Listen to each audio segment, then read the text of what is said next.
अस्सलाम वालेकुम नाजरीन, आप देख रहे हैं न्यूज़ टॉक। मैं हूं यशवीन जमाल। नाज़रीन, साइफर केस सिफर साबित हो गया। आज इस्लामाबाद हाई कोर्ट ने बानी पीटीआई इमरान खान और शाह महमूद कुरैशी की अपीलें मंजूर करते हुए साइफर केस से बरी और 10 साल की सजाओं को भी मुअत्तल कर दिया। इस्लामाबाद हाई कोर्ट के 2 रुकनी बेंच में शामिल चीफ जस्टिस आमिर फारूक और जस्टिस मियां गुल हसन औरंगजेब ने मुत्तफिका तौर पर फैसला सुनाते हुए ट्रायल कोर्ट का फैसला कलअदम करार दे दिया। इससे कबल बानी पीटीआई और शाह महमूद कुरैशी की अपीलों पर समाअत हुई। समाअत के आगाज पर वकील सलमान सफदर ने सुप्रीम कोर्ट की मुख्तलिफ अदालती नज़ीरों का हवाला देते हुए कहा कि आजम खान ने साइफर साबिक चेयरमैन पीटीआई को दिया, इससे मुतालिक कोई दस्तावेज मौजूद नहीं। चीफ जस्टिस आमिर फारूक ने इस्तफसार किया कि साइफर वसूली से मुतालिक तो आपके मौक्किल का अपना इतराफी बयान मौजूद है, जिस पर वकील सलमान सफदर का कहना था कि यह तो प्रोसिक्यूशन की जिम्मेदारी है कि वो बात साबित करें। कानून बड़ा वाज़ेह है और इस हवाले से सुप्रीम कोर्ट के फैसले मौजूद हैं। वकील सलमान सफदर का दलाइल देते हुए मजीद कहना था कि रात 12 बजे तक समाअत हुई। जब 342 का बयान रिकॉर्ड हुआ उस दिन फैसला भी सुना दिया गया। जस्टिस आमिर फारूक ने रिमार्क्स देते हुए कहा कि 11 बजे 342 का बयान रिकॉर्ड हुआ और 1.5 घंटे बाद बयान जारी कर दिया गया। फिर 1 घंटे में अदालत का 77 सफ़हात का फैसला कैसे आ गया? दुनिया में कोई ऐसी अदालत होती है जो दिन 11 बजे मुल्जिम का बयान रिकॉर्ड करे और 1 घंटे बाद 77 सफ़हात पर मुश्तमिल फैसला जारी कर दे? दौरान समाअत इमरान खान के वकील सलमान सफदर ने अदालत को आगाह किया कि लापरवाही का इल्जाम जो बानी चेयरमैन पर लगाया गया है, ये इल्जाम उन पर लगता ही नहीं है। 4 गवाहान के मुताबिक साइफर की हिफाजत आजम खान की जिम्मेदारी थी। 2 साल तहकीकात हुई, उसके बाद FIR दर्ज हुई। बाकी 8 कॉपियां भी FIA की कार्रवाई के बाद वापस हुई। जो 8 कॉपियां बाद में आईं उनके खिलाफ कोई कार्रवाई क्यों नहीं की गई? साइफर अगर गुम जाए तो इंटेलिजेंस ब्यूरो को बताना होता है, जो कि नहीं बताया गया। गैर जिम्मेदारी की बात हो रही है तो यह केस वजारत खारजा ने क्यों नहीं बनाया? वजारत खारजा 2 माह बाद सिर्फ गवाही के लिए इस केस में आए। जिस बंदे को गवाह बनाया उसने खुद कहा कि साइफर गुम गया था। दलाइल मुकम्मल होने के बाद अदालत की जानिब से फैसला महफूज कर लिया गया। बानी पीटीआई के लिए एक बहुत बड़ी खबर है, जबकि हुकूमत के लिए ये एक बहुत बड़ा धचका है। अदालतों से जुड़े मामलात और कुछ सियासी मामलात पर बात करने के लिए आज हमारे साथ मौजूद हैं पाकिस्तान मुस्लिम लीग नवाज से कोऑर्डिनेटर है प्राइम मिनिस्टर के राना एहसान अफजल ने हमें ज्वाइन किया है। पाकिस्तान तहरीक इंसाफ की नुमाइंदगी अजहर सिद्दीक साहब करेंगे, सीनियर माहिर कानून भी हैं। सर, बड़ा दिन आप लोगों के लिए, क्योंकि साइफर का जो एक पूरा नैरेटिव था उसको लेकर ये कहा जा रहा था कि वो वतन गद्दारी में भी शामिल होता है और आपको पता है उसके बहुत सारे एंगल्स और एस्पेक्ट्स जो हैं वो हमें बताए जा रहे थे, लेकिन आज जो है वो सजाएं जो है मुअत्तल कर दी गई हैं। क्या कहेंगे सर? शुक्रिया। एक तो पूरी कौम को मुबारक हो। मंतशा बियदिकल खैर। पाकिस्तानी तारीख में इमरान खान साबित हो गया कि सबसे बड़ा लीडर है। वो कोई डील करके नहीं गया, ना उन्होंने कोई डील की, ना कोई डील करनी है। इस मुल्क में रहा, मुकाबला किया, सजा होने के बाद अपीलों में, ये नहीं थे मुल्क छोड़ के भाग गए, सजाएं हुई, फिर निकल गए, फिर जब तक डीलें ना हुई फिर मुल्क में आकर बैठकर उन केसों को डील किया नहीं। और आप खुद सोच लीजिएगा, मैं तो पहले दिन से एक बात करूं और मैंने इस बारे में पेशगोई की थी कि बड़ी ईद से कबल इमरान खान बाहर होंगे, लेकिन वो इद्दत की केस जज साहब ने, जो नए जज साहब आए हैं, वो पहले दिन से बायस्ड आ गया। वो 25 जून की डेट डाल दी है। लेकिन ये 2-3 केसेस तो नहीं है ना जिनमें उनकी गिरफ्तारी डली हुई है? वो तो फहरिस्त बहुत तवील है गिरफ्तारी वाले केसेस की।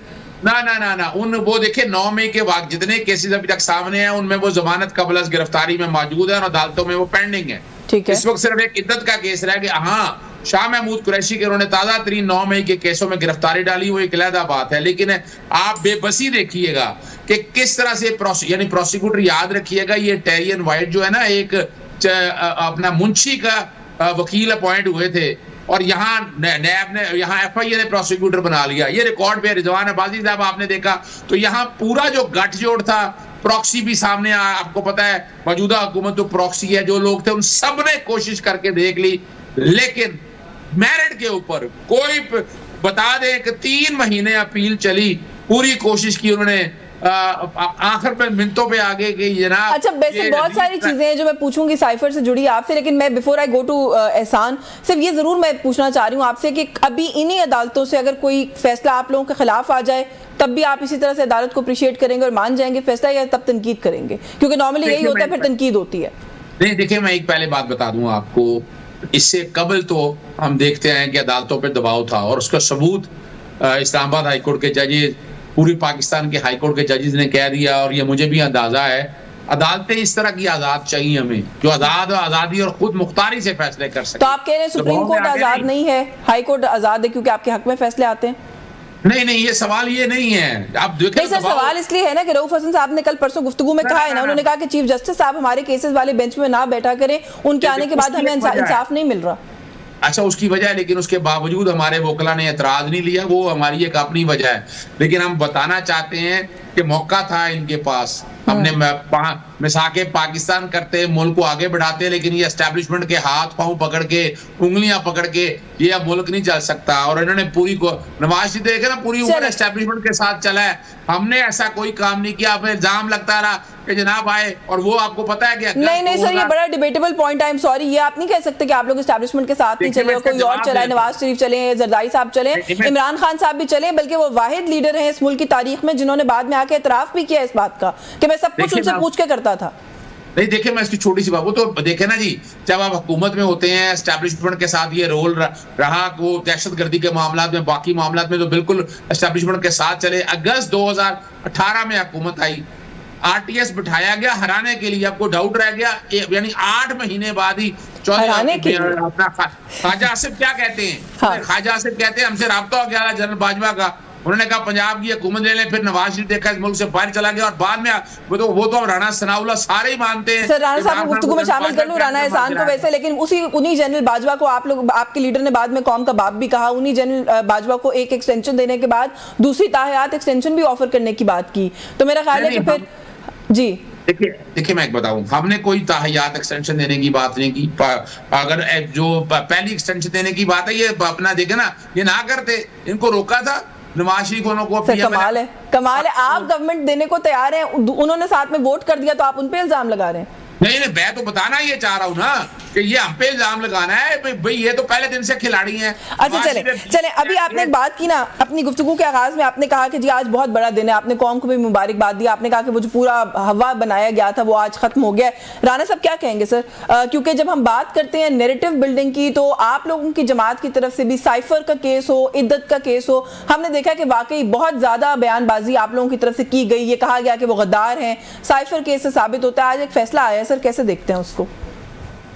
बिस्मिल्लाहिर्रहमानिर्रहीम। सबसे पहले इद्दत के मामले में तो पीएमएलएन ने ना कोई बहुत ज्यादा इस पे बयानबाजी की है, ना वो केस हमने इनिशिएट किया, ना हम उसके फरीक हैं। वो तो एक साबका शौहर और उनकी साबका बेगम का एक फैमिली मैटर है, और उसके पीछे या उसके परसूअल में पीएमएलएन का कोई रोल नहीं है। बहरहाल आज जो जजमेंट आई इस्लामाबाद हाई कोर्ट से, वो जजमेंट इनके फेवर में आई है, लेकिन हमारा मौकफ तो, पीएमएलएन का मौकफ तो आज भी वही खड़ा है कि इन्होंने साइफर को मिसयूज किया, उस पे कंस्पिरेसी का कोई एलिमेंट नहीं था, उन्होंने गलत प्रोपेगेंडा किया और एक ऑफिशियल सीक्रेट डॉक्यूमेंट से के साथ वो खेले। अब इसकी जो डिटेल जजमेंट आएगी उसको पढ़ के फिर देखा जाएगा कि क्या वो लकूनास थे या क्या वो गैप्स थे जिसकी बुनियाद पे इनको रिलीफ मिला। हमारी नजरों में वो बिल्कुल गिल्टी हैं।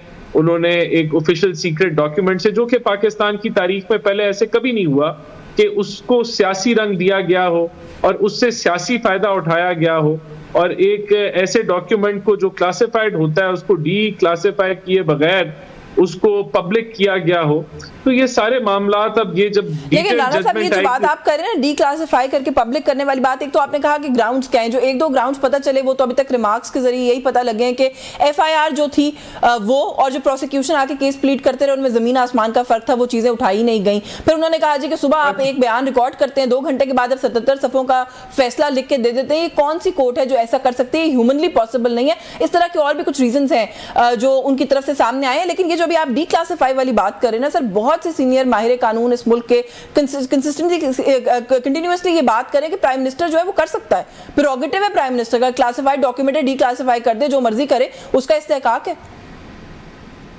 नहीं, आप बिल्कुल ठीक कह रही है, लेकिन नहीं किया ना, डी क्लासिफाई नहीं किया, उसको किए बगैर जो है वो उसको पब्लिक डॉक्यूमेंट बनाया। काबीना में नहीं लेकर गए थे डी क्लासिफाई करने के लिए, अब उसके अमल को आप जो मर्जी क्वेश्चन करें, किया तो था। देखें, बात ये कैबिनेट के अंदर तो उन्होंने बिल्कुल उसको नहीं किया था। बहरहाल मैं ये जरूर आपसे एग्री करूंगा कि प्रोसिक्यूशन की क्या वीकनेसेस रही, जो एफआईआर और प्रोसिक्यूशन के गैप्स थे। बहरहाल देखें, ओवरऑल ये मैं जरूर तस्लीम करूंगा कि आज ये पीटीआई का एक नैरेटिव बिल्डिंग का इनको मौका मिल गया है कि ये कोई ये सुरखरू हो गए, लेकिन मेरे नजदीक, पीएमएलएन के नजदीक बिल्कुल इन्होंने इस डॉक्यूमेंट को मिसयूज किया, जिसकी वजह से आपके डिप्लोमेटिक टाइज भी हर्ट हुए। और अभी देखते हैं, अभी जब डिटेल जजमेंट आएगी फिर इस सर मिसयूज कोई किसी चीज का मिसयूज हो जाना या उस चीज को इस्तेमाल करने के बाद ये साबित हो जाना कि कोई शख्स गद्दार है, ये दो अलग बातें हैं ना। नैरेटिव बिल्डिंग बड़ी स्ट्रॉन्ग की जाती रही आप लोगों की तरफ से। आपको नहीं लगता, आपने कहा ये आज इनका सुरखरू होने का दिन था, आपको नहीं लगता कि बहुत सारी बातें जो आप लोग कहते रहे वो सब में ही आहिस्ता आहिस्ता सुरखरू होते जा रहे हैं? 9 मई के 4 मुकदमात से इमरान खान साहब जो है उनको रिहाई मिल चुकी है, ये कह करके कोई शवाहिद नहीं है, कोई एविडेंस नहीं, अदालत का वक्त ज़ाया ना किया जाए। आज इस्लामाबाद के अंदर 3 हलकों का जो मामला है सर वो आपके सामने, आपके कैंडिडेट्स के अपने वकला भाग गए हैं केस छोड़ के कि जी हम इस केस की पैरवी नहीं कर सकते। उसके बाद साइफर का डिसीजन आ जाता है। डोंट यू थिंक कि बहुत सारी चीजों से हवा निकल गई है? नहीं, मेरा नहीं ख्याल हवा निकली। देखिए, एक चीज तो क्लैरिटी होनी चाहिए ना, इन्होंने क्या किया साइफर के साथ। साइफर के साथ इन्होंने साजिशी एक बयानिया बनाया और उस साजिशी बयानिया को इन्होंने पब्लिक में आम किया और अपने सपोर्टर्स को इन्होंने एक तरीके से ब्रेन वॉशिंग की उनकी कि ये कोई अमेरिकन साजिश या कोई इंपोर्टेड हुकूमत जो है वो नाफिज की गई है, जो कि एक झूठा बयानिया था और उसके अंदर बिल्कुल एक ऑफिशियल डॉक्यूमेंट को इस्तेमाल किया गया। तो आज अगर ये अदालती कोई प्रोसिक्यूशन की वीकनेस की वजह से या जिस भी मामला, जिस तरह मैंने कहा कि जब डिटेल जजमेंट आएगी तो इसको या तो गहराई से केस को पढ़ा जाए तो फिर पता चलेगा कि कहाँ गैप्स थे प्रोसिक्यूशन के। बहरहाल एक इनको जो है एक नैरेटिव जरूर आज मिलता है इस बुनियाद के ऊपर। गैप्स तो थे प्रोसिक्यूशन की पिछली हेयरिंग में भी जब जज साहब ने पूछा कि हुकूमत अगर कोई गिरा रहा है तो क्या जिसकी हुकूमत गिर रही है वो अवाम को बताए भी ना कि उसकी हुकूमत गिराई जा रही है? तो इस पॉइंट से प्रोसिक्यूटर ने एग्री किया। कहीं पे तो प्रोसिक्यूशन के आपके ख्याल में तो गैप्स होंगे, लेकिन चले थोड़ा सा आगे भी इसके साथ बढ़ जाते हैं। लेकिन थोड़ा सा क्योंकि अभी आपने फिर भी डिफेंड किया उसी बात को साइफर वाली, before I go back to Azhar साहब, आप ये समझते हैं कि फिर आज फैसला इंसाफ पर मबनी नहीं था? बिल्कुल जी, इंसाफ पे मबनी था। इससे नहीं, मैं राना साहब से जरा, मैं अजहर साहब आपकी जाने बात, I just want to take his point कि वो समझते हैं कि आज इंसाफ नहीं हुआ अदालत से। देखिए, हम तो समझते हैं खान साहब बिल्कुल गिल्टी थे। उन्होंने एक प्रोपेगेंडा की जो है वो मुहिम चलाई साइफर के ऊपर बेस करके, जिसके बहुत सारे मुहर्रकात थे। 9 मई का वाकया इसी बुनियाद पे किया गया जब आपने अवाम की जहन साजी की। तो बिल्कुल हम समझते हैं ये किस वजह से ये डिसीजन आया, ये डिटेल जजमेंट में देखा जाएगा कि क्या किन वजूहात की वजह से ये रिलीफ जो है वो खान साहब को मिला।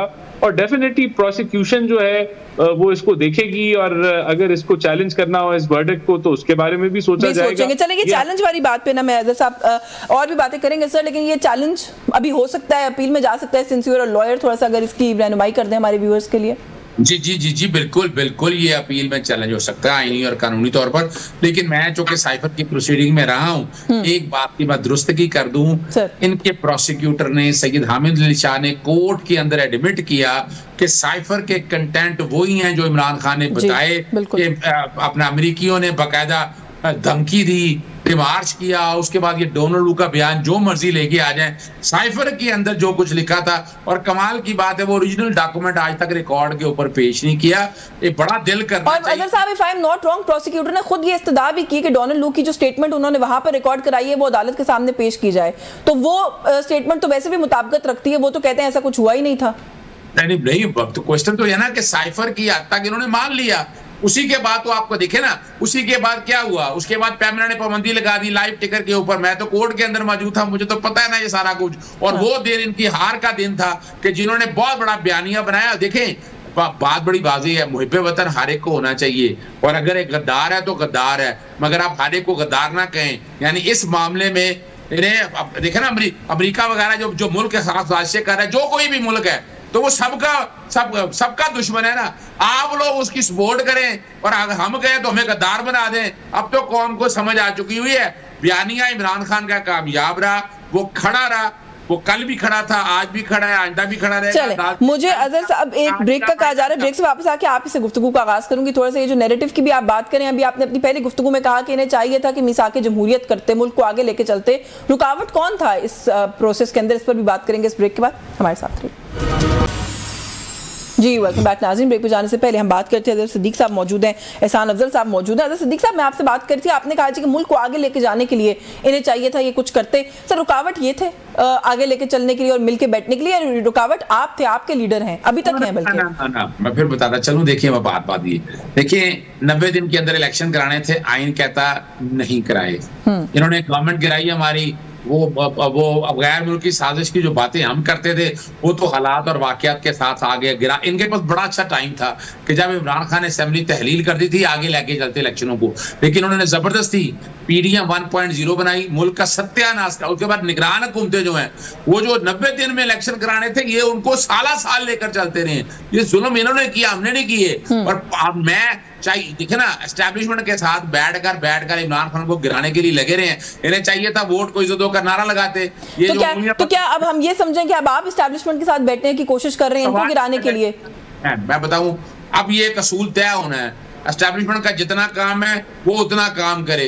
ये नहीं है कि वो मुल्क की सियासत में मुदाखलत करे, वो हुकूमतें तोड़े, हुकूमतें बनाए। ये माने या ना माने, इस पे मैं कहता हूँ आए बढ़े आगे, ये लोग आगे बढ़े आकर कौम के साथ और माने इस बात को। और बड़ा आसान हल बता दूं आपको, ये गवर्नमेंट अब फॉर्म 47 के जरिए 45 के जरिए अब गिरने वाली है, कुछ नहीं रह गया। सर हुकूमतें गिरने के लिए कोई पुश भी चाहिए होता है, माजरत के साथ वो पुश अब आपकी जमात के अंदर नजर नहीं आता। मेरा ख्याल है कि 5वीं दफा तो आप जलसा अनाउंस करके जलसा कैंसिल कर रहे हैं, जलसे तक तो आप कर नहीं पाते जो आप ऐलान करते हैं। पुश कहां से आएगी? सर गवर्नमेंट चल रही है, माशी इंडिकेटर्स, अगर इन्फ्लेशन की बात करें अभी बजट से पहले तक तो कम से कम बेहतर लग रहे हैं, मैं पोस्ट बजट नहीं कह सकती। क्यों जाएगी हुकूमत घर? देखिए मैं वजह बताऊंगा आपको। आप बताएं ना मुल्क कौन सी मईशत बेहतर लग रही है? जरा आए, जब हमारी हुकूमत गिराई थी डॉलर कितने का था, मुल्क की जीडीपी उस वक्त कितनी थी, मुल्क के फॉरेन रिजर्व कितने थे, अगर आप उन चीजों को देखें महंगाई कहां। सर इसका जवाब आप ही अपने जमात के एक रहनुमा ने कुछ दिनों पहले मेरे शो पे दिया था कि 1947 में आटा सबसे ज्यादा सस्ता होगा। बहुत सारी चीजें ऐसी होती हैं जो विद टाइम इवॉल्व करती जाती हैं, जाहिर सी बात है कि कीमतों में इजाफा होता है। तो ये कंपैरिजंस फिर अनड्यू नहीं होते जो आप लोग करते हैं कि मेरे दौर में ये था, आज के दौर में ये है। ना मैं बात ये नहीं कर रहा, ये तो ये लोग करती है ना, वही एक टेप चल रही होती है, ये बातें ये करते हैं। मैं तो बात कह रहा हूं कि मुल्क को आगे ले जाने के हवाले से अभी हम नौवीं वालों से बात नहीं करेंगे। अब हम बात नहीं करेंगे जिन्होंने वो अपना फॉल ऑफ ढाका के हवाले से बात हुई। फॉल ऑफ ढाका के हवाले से क्या बात की है? जो रीजन है महमूद रहमान की कमीशन की रिपोर्ट है वो सामने आनी चाहिए। कौन कसूरवार था ये कौम को? अच्छा, ये जो बात वैसे आप कर रहे हैं थोड़ा सा मैं इसके ऊपर जरूर मैं राना साहब से कमेंट लेना चाहती हूँ। राना साहब, ये अभी कल फॉर्मर प्रेसिडेंट आरिफ अलवी साहब ने भी ये स्टेटमेंट दी है, जो बात अभी अजहर साहब कर रहे हैं कि ये नैरेटिव के ऊपर एक नैरेटिव जो बिल्ड करने की कोशिश है, बहुत सारे वैसे खत्म हो गए। अभी महमूद रहमान कमीशन वाला एक नैरेटिव आप लोगों की तरफ से आ रहा है। आरिफ अलवी साहब ने कहा कि उन्होंने लोगों को अगर ये कहा है कि महमूद रहमान कमीशन रिपोर्ट पढ़ें, इसमें क्या गद्दारी है या क्या मुल्क दुश्मनी है? देखिए, सबसे पहली बात तो ये कि महमूद रहमान कमीशन रिपोर्ट अगर पब्लिक होती है और उसकी डिमांड करना, उसमें तो कोई कबाहत नहीं है, ना उसमें कोई गलत बात है। और हमने भी इसका तस्करा जरूर किया होगा माजी के अंदर, और जमहूरी जमातों में से ये आवाज पहले भी निकल चुकी है। लेकिन जो वीडियो उसके साथ अटैच की गई है वो एक प्रोपेगेंडा बेस्ड वीडियो है, जिसके अंदर मुजीबुर रहमान को हीरो दिखाया जा रहा है और बाकी बहुत सारे जो आपके अदारे हैं उनको गद्दारी के करीब लेके जाया जा रहा है। फिर मुजीबुर रहमान हीरो नहीं था, गद्दार था। नवाज शरीफ साहब माजी में खुद कहते रहे वो गद्दार नहीं था, जो उसको गद्दार साबित करने की कोशिश करते हैं वो गलत बयानी करते हैं। आप इसको इतना सिंपल ना रखें ना, इसको इतना सिंपल ना रखिए। उस पूरी वीडियो के अंदर बहुत सारी ऐसी चीजें हैं जो कि प्रोपेगेंडा को प्रमोट कर रही है, अदारों के खिलाफ हेट को प्रमोट कर रही हैं, आपके जो अदारों के सरबराह हैं उनके खिलाफ हेट को प्रमोट कर रही हैं, और वो हकायक से दूर है। मिसाल के तौर पे क्या? मिसाल के अगर मैं एक्चुअली इस पर रहनुमाई चाहती हूँ, मिसाल के तौर पे क्या? देखिए, सबसे पहली बात तो ये कि 2018 में अगर आप आ जाएं तो हमारा मैंडेट हमारे मुताबिक चुराया गया था, लेकिन हम उस वक्त मुल्क तोड़ने के साथ तशरीह इसको नहीं कर रहे थे कि हम असेंबलियों का हिस्सा बने। और अगर आप इनका माजी देख लें तो इन्होंने पीटीवी पे हमला किया, इन्होंने असेंबली पे हमला किया, नाफरमानी के लिए लोगों को कहते रहे कि आप बिल जला दें, आप जो है हवाला हुंडी करें। फिर इन्होंने जब इनके अरेस्ट वारंट आए तो इन्होंने कहा कि हम पेट्रोल बम मारेंगे, इन्होंने 9 मई के वाकयात किए। तो ये इनकी तारीख है। और फिर तारीख तो हर सियासी जमात की नहीं है इस मुल्क के अंदर, सुप्रीम कोर्ट के हमले की भी आपकी जमात की भी एक तारीख है, आप जो भी तौजीह उसकी आज दें। जावेद लतीफ साहब ने कहा कि मरीम नवाज को कुछ हुआ हम पाकिस्तान खपे का नारा नहीं लगाएंगे। इदारों की अगर बात करते हैं, खलाई मखलूक किसने कहा? इदारों के हेड्स के नाम ले लेके कौन तनकीद करता रहा? आप अदालती एक ऐसा वाकया जो 25 से 30 साल पहले हुआ, जिसके लिए उस वक्त भी लीडरशिप ने कंडेम किया कि अदालतों पे हमला आवर हुए, इसको कौन एक्सेप्ट करता है? कौन कहता है ये अच्छी चीज हुई?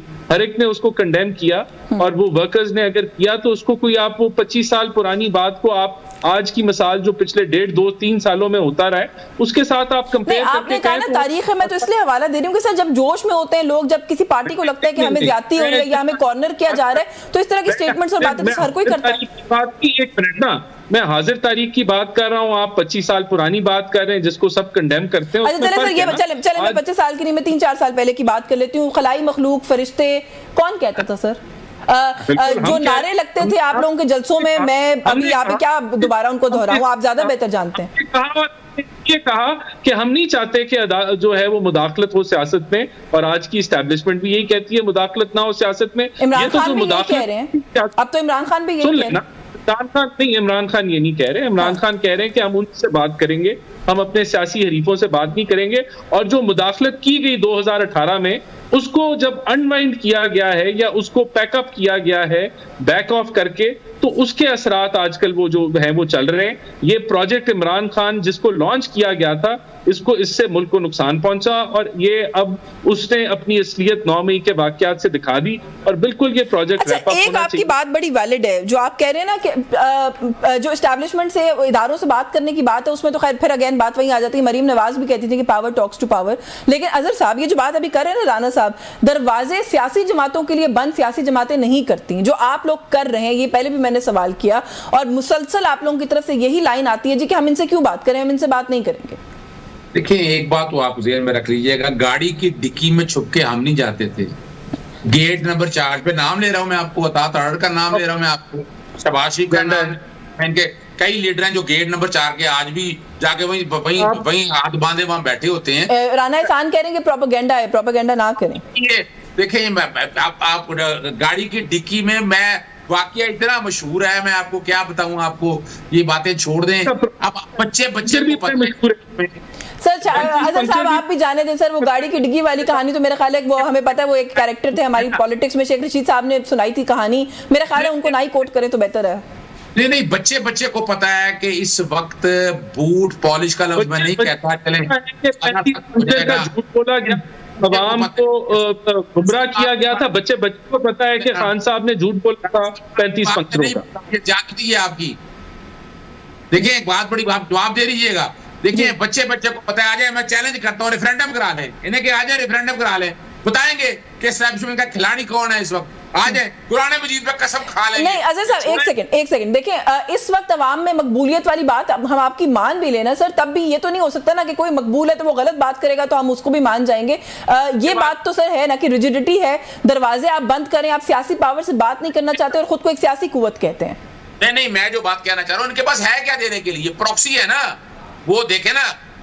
फैसल वाडा, मुझे ये बताएं, ये सियासी जमात है ना, इन्होंने मोहसिन नकवी को क्यों सेनेटर बनाया, इन्होंने अपना काकड़ को क्यों सेनेटर बनाया, इन्होंने सरफराज बुख्ती को बतौर वजीर आला बलोचिस्तान क्यों बनाया। सर काकड़ साहब के आप लोगों की जमात के साथ भी बड़े अच्छे ताल्लुकात थे। सवाल ये नहीं है, सवाल ये हर एक को पता है, वो सारे इकट्ठे गए हैं बाहर, अपना यूके में क्या करने गए थे, मैच देखने गए थे। ये मैं जो बात कहना चाह रहा हूँ ना, सियासी कुव्वतों के पास, इनके पास देने के लिए है क्या, ये बहाना बनाती है 9 मई का, आ जाइए हमारी चार्टर ऑफ इकोनॉमी कर ले। ओ भाई, चार्टर ऑफ इकोनॉमी से पहले ये तय करें कि एस्टैब्लिशमेंट को आए, इन्हें कहें आज ही कहें कि हम एस्टैब्लिशमेंट के साथ कसम खा के कहते हैं नहीं चलेंगे। आप उनसे बात करना चाहते हैं, उनसे कस्में खाने का कह रहे हैं, आप खुद कहते हैं हम उनसे बात करेंगे।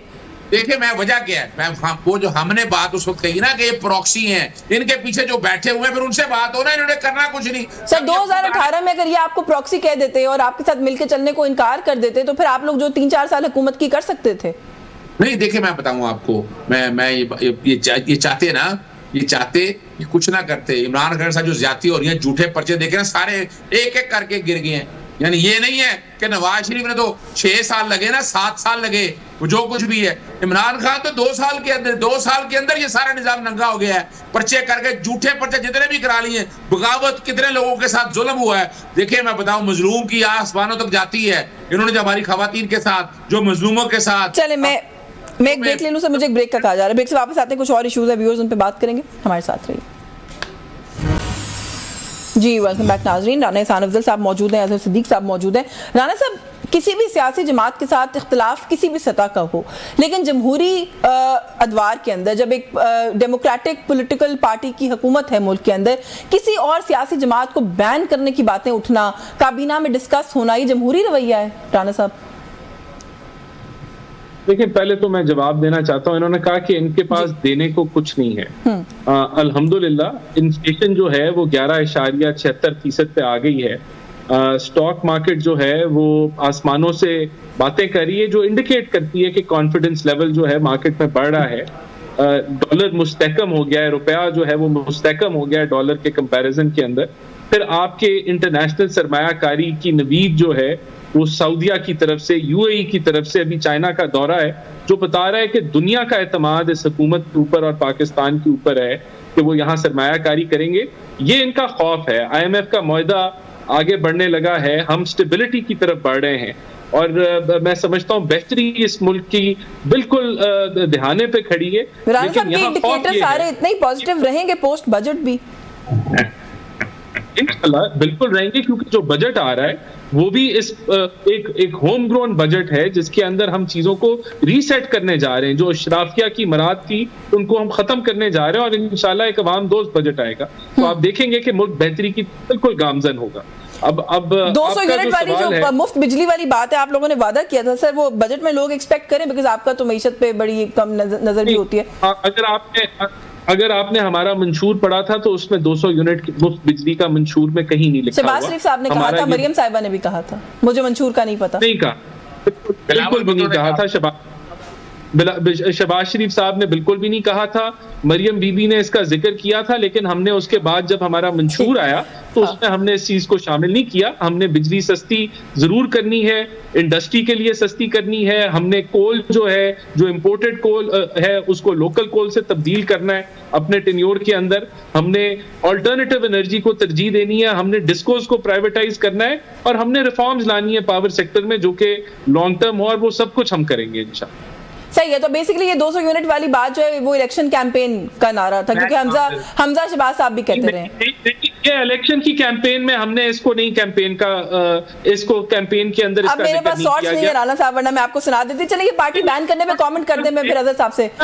गारंटी से बता रहा हूं कि ये हमारे मंशूर का हिस्सा नहीं था, और इसका अगर जिक्र एक आधी स्पीच कहीं हुई तो वो दोहराई नहीं गई, क्योंकि जब हमारा मंशूर आ गया तो हमने उस मंशूर के मुताबिक चले थे। मैं आपको इस पे चैलेंज कर हमारे नहीं, मैं मंशूर का तो खैर मैं चैलेंज कर ही नहीं रही, मंशूर में डेफिनेटली नहीं होगा, लेकिन मेरा ख्याल है कि हमारे यहाँ पे मंशूर से ज्यादा फेस वैल्यू पे लीडर क्या कह रहा है वो लिया जाता है। But anyway sir, party ban करने पे मैं चाहती हूँ जरूर आप। राना साहब ने कहा कि जी कैबिनेट के अंदर जेर गौर है, और हमेशा की तरह पाकिस्तान तहरीक इंसाफ से जुड़ी ऐसी कोई भी खबर पहले कहीं और से आती है तो ये बात पहले सेनेटर फैसल वाउडर ने की, फिर राना सनाउल्लाह साहब ने की। सर, किसी का ये हम कोई किसी के शौक से कोई पार्टी बैन नहीं होती, और पार्टी को किसी को बैन करना कोई अच्छा अमल नहीं है। लेकिन अगर एक जमात एंटी स्टेट प्रोपोगेंडा करना शुरू कर दे और स्टेट के अंदर पोलराइजेशन का माहौल बनाए और नफरत के बीज बोए और उसके शवायद मौजूद हों, तो ये चीज हो सकती है। अगर ऐसे शवायद मौजूद हुए, अगर ऐसे मामलात क्लियर कट हुए और वो नजर आए, तो कोई भी पार्टी बैन करनी होती है वो हुकूमत नहीं करती, उसके अंदर अदालती अमल भी शामिल होता है। तो वो ड्यू प्रोसेस अगर ऐसा कहा है कि कैबिनेट में जेरे बहस है, मैं तो नहीं कह रही, मैं I honestly even don't know, मुझे नहीं पता कि प्रोसेस क्या है, बट ये राना साहब ने कहा है, उनकी स्टेटमेंट है कि कैबिनेट में हम डिस्कस कर रहे हैं। मैंने उसकी क्लैरिटी आपको दे दी। जी अजहर साहब। अच्छा मैं बताऊं, देखिए कॉल ऑफ फिल्म में तजाद होना मुनाफकत कहलाती है। आप इसका सबूत देख लें, फैसल वाडा जैसे लोग और बाकी सारे लोग कहते रहे कि इंतखाबी निशान नहीं होगा, बल्ला नहीं लिया जाएगा। इंतखाबी निशान लेके पार्टी बैन कर दिया ना, सेक्शन 215 और आर्टिकल 17। पार्टी को अगर बैन करना है तो मुल्क की सालमियत और उसके सॉवरेनिटी इंटेग्रिटी ऑफ पाकिस्तान के अगेंस्ट। लेकिन सर अभी भी पाकिस्तान तहरीक इंसाफ को कलअदम पाकिस्तान तहरीक इंसाफ नहीं कहा जाता ना, लेकिन शायद अब उस स्टेप की तरफ बात जा रही है, यही कहा जा रहा है। नहीं, इशू ये नहीं है। इशू जरा समझना है आपको। वजह ये है कि वो ज़हनों पे सवार है इमरान खान और पाकिस्तान तहरीक इंसाफ। जब अब इंतखाबी नहीं देखे ना, आज वो अपना थी ना मखसूस नशिस्तों वाली, उनमें मखसूस नशिस्तों में आइन की गलत तशरीह करके आइन खुद बनाया इन लोगों ने, तोड़ के कहते हैं कि नहीं जी हमारा हिस्सा भी हमें दे दें, जो हमारा हिस्सा है। मैं जो बताना चाह रहा हूँ आपके सामने वो बात को समझिएगा। कोलोफिल में तजाद है। अब जो महंगाई की बातें करें, 200 यूनिट का कई तकरीरें हुई, पर बिलावल भुट्टो ने जो इनकी हुकूमत का हिस्सा है, 100 यूनिट का कहा था। जी बिल्कुल, नहीं 200 यूनिट ही कहा था। फिर एक और बात बताऊं, अभी बताएं बिजली की लोड शेडिंग हो रही है, बिजली यूनिट 85 रुपए 80 रुपए से ऊपर जा चुका है। फिर अभी रिसेंट ले लें आप, पेट्रोलियम की कीमतें बैन अवी कीमत में नीचे आई। वज़ीर-ए-आज़म ने ऐलान किया 5-7-10 दिन वेट कर लेते हैं ना। राना साहब कह रहे हैं कि अवाम फ्रेंडली बजट होगा, ये इनकी जमात के और लोग भी कह रहे हैं कि अवाम को रिलीफ मिलेगा बजट में। नहीं 15 रुपए कहा था, वज़ीर-ए-आज़म ने ऐलान किया 15 रुपए। और डॉक्टर मुसद्दिक मलिक ने वैसे वजीर पेट्रोलियम है, वो कहते हैं मेरे सामने प्राइम मिनिस्टर ने ऐसी कोई स्टेटमेंट नहीं दी है, मीडिया ने चलाई है। गवर्नमेंट ऑफ पाकिस्तान की वेबसाइट मैंने सबूत लगाए हैं। मैंने आज लाहौर हाई कोर्ट से नोटिस हो गया कि बताएं ना ये पेट्रोलियम की प्राइस मैकेनिज्म फिक्स कैसे कर रहे हैं। हाँ। और ये आज तक मैं चैलेंज करता हूं इनको, लाइन दिखा दें कि किस तरह से पेट्रोलियम की प्राइस फिक्स कर रहे हैं। खुदारा कौम अब बेवकूफ बनने वाली नहीं है। ये जो पार्टी को बैन करना, हैदराबाद साजिश की तर्ज पर कोशिश उन्होंने शुरू की, जो रावलपिंडी में पहले आप अंदाजा लगाए ना, एक सहाफी इकट्ठा किया, वो बैठ के एक रिपोर्ट बनाई कमिश्नर ने, यानी ब्यूरोक्रेसी को साथ। अगला लाहे अमल बताएं ना, मेरे पास वक्त भी अभी थोड़ा सा कम है, अगला लाहे अमल बताएं। एतजाज एहसन साहब कहते हैं कि पाकिस्तान तहरीक इंसाफ को जरदारी साहब के पास जाना चाहिए, वो उनके लिए दरवाजे खोलेंगे।